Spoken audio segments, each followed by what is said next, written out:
네, 고등부 친구들 안녕하세요. 또 유튜브를 통해서 영상을 보고 있는 친구들 안녕하세요. 오늘 또 그리고 여러 학부모님들 그리고 여러 선생님들 안녕하세요. 오늘 또 역시 말씀 묵상 같이 해보도록 하겠습니다. 오늘은 여덟 번째 시간 열왕기상 17장 8절에서 16절 말씀입니다. 우리 지난 시간에 이어서 열왕기상 17장 우리 8절에서 16절 말씀 먼저 보도록 하겠습니다.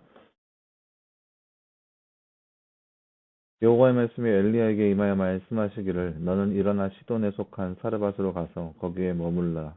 내가 거기에서 한 과부에게 명령하여 내게 양식을 공급하도록 하였다. 라고 하셨다. 그가 일어나 사르밧으로 가서 성문에 들어설 때 한 과부가 거기에서 나뭇가지를 줍고 있었으며 그가 그 과부를 불러 말하기를 그릇에 물을 조금 가져와 내가 마실 수 있게 해주시오 하였다. 그 여자가 가지러 갈 때 그가 그 여자를 불러서 말하기를 당신 성에 빵 한 조각도 가져다 주시오 하니 그 여자가 대답하기를 여호와 당신의 하나님의 살아계심을 두고 맹세하는데 제게는 만들어 놓은 빵은 없고 어, 다만 통에 밀가루 한 줌과 병에 기름이 조금 있을 뿐입니다. 보십시오. 이제 나무가지를 두옥에 주어다가 저와 제 자식을 위해 음식을 만들어 먹고 죽으려 합니다. 라고 하였다. 엘리야가 그 여자에게 말하기를 두려워하지 말고 가서 당신 말대로 하시오. 다만 먼저 나를 위해 작은 빵을 만들어 내게 가져오고 그런 다음에 당신과 당신의 자식을 위하여 만드시오. 여호와 하나님 이스라엘의 하나님께서 당신에게 말씀하시기를 나 여호와가 땅 위에 비를 내리는 그날까지 그 통에 밀가루가 떨어지지 않고 그 병의 기름도 마르지 않을 것이다 라고 하셨소. 그 여자가 가서 엘리야의 말대로 하였더니 그 여자가 자기의 가족들과 함께 여러 날 동안 먹었으나 그 통에 밀가루가 떨어지지 않고 그 병의 기름도 마르지 않았으니 여호와께서 엘리야를 통해 하신 말씀처럼 되었다. 아멘. 네, 오늘 말씀은 이제 그 지난 시간에 우리가 17장 초반부에서 엘리야가 아합 왕에 가서 이제 이 땅 가운데 더 이상 비가 내리지 않을 것이라는 그런 예언의 선포가 있었습니다. 그리고 나서 엘리야는 그리시네가에서 거처를 삼아서 거기에서 숨어 있었습니다. 근데 그리시네가에서 이제 3년 6개월 동안 계속 이제 가뭄이 되니까 그리 시냇가의 물도 말라버렸습니다. 근데 그 시냇가에서 하나님께서 엘리야를 까마귀를 통하여서 먹이셨는데, 이제 물이 말라버렸으니까 엘리야가 이제 거처가 또 다른 거처가 필요하겠죠. 그것이 어떤 것이냐, 바로 사르밧이라는 동물입니다. 사르밧이라는 동네. 그 동네에 가서 한 과부에게 들어가라라고 얘기했습니다. 근데 그 과부는 넉넉하지 않았어요. 뭐 가뭄인데 무슨 누가 넉넉하겠어요? 근데 그 과부에게 엘리야가 나를 위해 빵을 달라 했더니 과부가 무슨 소리냐 나에게는 빵이 없다. 그거 밀가루 한 줌밖에 없는데 그거 가지고 빵 하나 만들어서 아들과 함께 먹고 죽으려고 한다. 그러니까 나를 위해서 만들어 달라. 하나님께서 가뭄이 끝날 때까지 그 밀가루통이 마르지 않을 것이다. 이렇게 예언을 하고 그 예언의 말씀대로 이루어진 것이 오늘 말씀의 내용입니다. 사르밧과부와 엘리야의 만남에 대한 내용이죠. 같이 나누지 한번 보겠습니다. 하나님께서 엘리야에게 어디 가서 머물라고 말씀하셨습니까? 바로 시돈에 속한 사르밧이라는 동네입니다. 시돈에 속한 시돈이라는 것은 블레셋의 영역에 있는 땅입니다. 과부인 사르밧 여인이 엘리야에게 먹을 음식을 드렸는데 남아있던 음식의 전체가 무엇이었나요? 바로 남아있는 밀가루 전체여서, 네. 남아있는 음식은 밀가루 조금이었습니다. 기름도 조금. 엘리야가 사르밧 여인에게 무엇을 달라고 하였나요? 물을 먼저 달라고 하였고요. 물을 기르고 있었기 때문에 물을 달라고 하였고, 아니고, 나무를 줍고 있었죠. 나무를 줍고 있는 여자에게 물을 달라 하였고, 그리고 빵을 달라고 했습니다.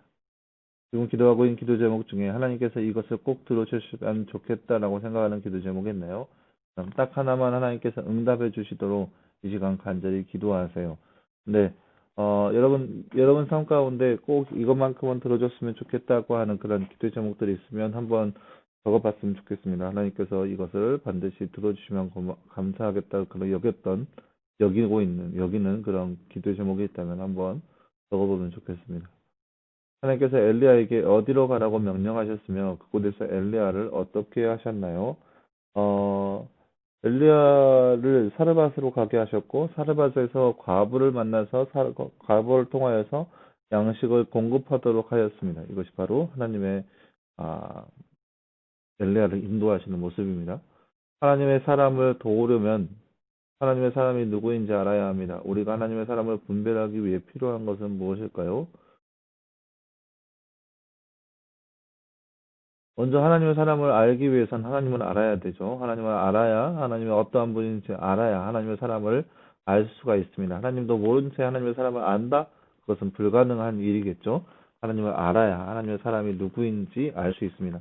하나님의 전능하심, 하나님이 전능하시잖아요. 그러면 하나님의 사람도 하나님의 힘을 입어서 전능함을 힘입겠죠. 바로 이런 거예요. 하나님, 만약에 그런 거 있잖아요. 세상의 신을 섰는 제사장들은 세상의 신은 아무런 힘이 없어요. 그렇기 때문에 세상의 제사장들도 역시 아무런 힘이 없다라고 얘기할 수 있는 거죠. 그러니까 하나님의 사람이 누구인지 알기 위해서는 먼저 하나님을 알아야 합니다. 오늘 말씀에서도 음, 오늘 말씀에서도 엘리야는 하나님의 사람입니다. 하나님의 사람을 알기 위해서는 하나님이 얼마나 전능하시는지 이게 어찌 보면 이 말씀에 보면은 엘리야는 좀 잔인하게 다가가요. 여인에게. 먹을 것이 아무것도 없고 이제 먹고 죽으려고 한다고 하는데 그 여인에게 가서 야, 너 그 먹을 거 나를 위해 먼저 달라. 그리고 나서 너희들 위해서 먹을 것을 해라. 만약에 이 여인이 이 엘리야를 믿지 않는다면 못하죠. 못하죠. 당연히 못하죠. 먹고 도망가면 어떡해요? 그 하나밖에 없는, 그 이제 조금 남는 그것을 어떻게 포기할 수 있겠어요? 못하죠. 하지만 하나님이 전능하신다는 것을 바라본다면 할 수 있죠. 능히 할 수 있는 거죠. 바로 하나님의 사람이기 때문입니다. 엘리야의 말을 들은 사르밧 여인의 마음은 어떠했을까요?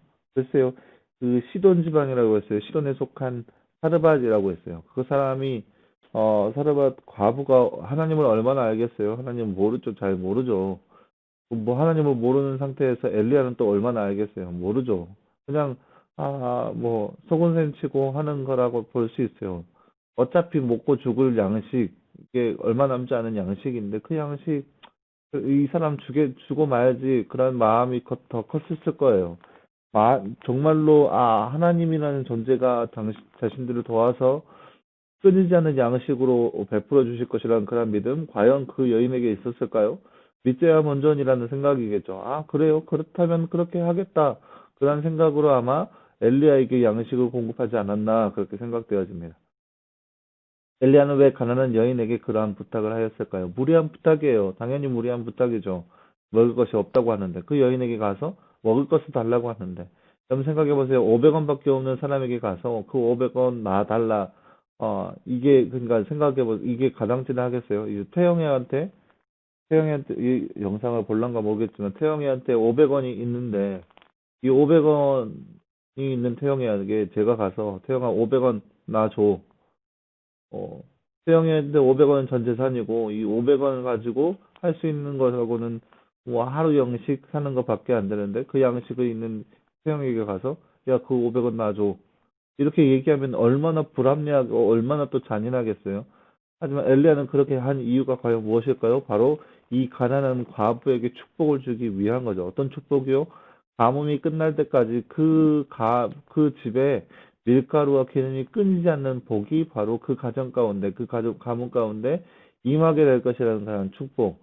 하나님의 섭리, 하나님의 돌보심이 엘리야에서 바로 이 과부의 여인의 이임되는 그러한 역사가 바로 그 과부의 집 앞에 있게 될 거라는 거예요. 그것을 위해서 엘리야가 부당하고 또 잔인하게 들리겠지만 그러한 부탁을 바로 과부에게 하고 있는 것입니다.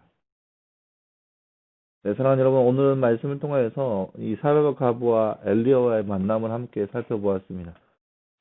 우리가 가진 것이 얼마나 있든지 간에 그것을 하나님께 내어놓으면 하나님께서 풍족하게 채워주신다. 이런 얘기 많이 들어봤을 거예요. 하지만 오늘 말씀의 사르밧 과부의 모습을 한번 살펴봤으면 좋겠습니다. 과연 이 과부의 여인의 모습처럼 선뜻 엘리야에게 먹을 것을 줄 수 있을까요? 아마 힘들지 않을까 생각되어집니다. 왜요?